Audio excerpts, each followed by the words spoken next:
if you're in a production, you're creating a production, and you need to license, you're going to put music inside that production. And I'm going to say, I call it a production because that would mean it's either on television, a film, an internet production, anything that's in that production.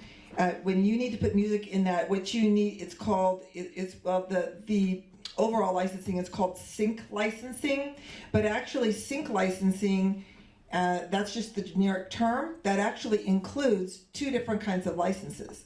That there's the two different kinds of licenses. One is the master recording license, and that's the one with the person who owns the recording. It could be the record label, it could be the artist, but whoever owns that recording. That's the first license that's needed. The second one, which is called the synchronization license, that is with the publishing. So it's whoever owns the publishing. So just the overall term is called sync licensing, but it encompasses the master and the sync, which is the publishing. You do a music clearance, you're clearing it for that specific use. Right. So I have to explain what it's being used for, and then negotiate the money on that. And then, so that's one part of it. And then, of course, I have to go then determine the same thing. I have to determine who are the publishers on that and who own the rights to the publishing. Then I have to approach the publishers,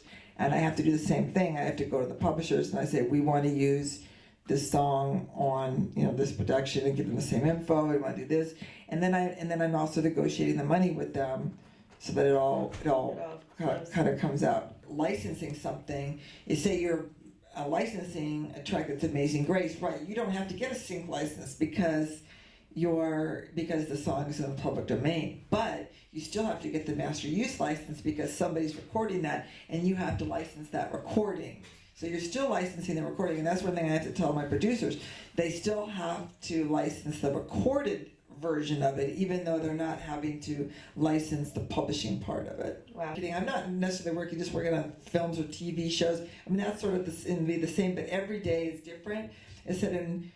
I think one thing that's really great for the music industry too is because they're finding with all this new media and all of these, there's so many new ways that people are using music that every day, I mean, I said in these marketing people and that I deal with, or the promo people, and they come, we have this idea that we want to create this and do this and that, and so what I have to do is then I have to take that, formulate that, translate that, what they want to do into clearance terms that I would have for me to get from somebody. From all the time when I talk to people about about music clearance and licensing, and they'll say they're really in the dark and they don't know what to do, but my takeaway, I think, is that I am impressed that I think it's evolving, that they're just becoming a lot more knowledgeable on this area, which is great because it is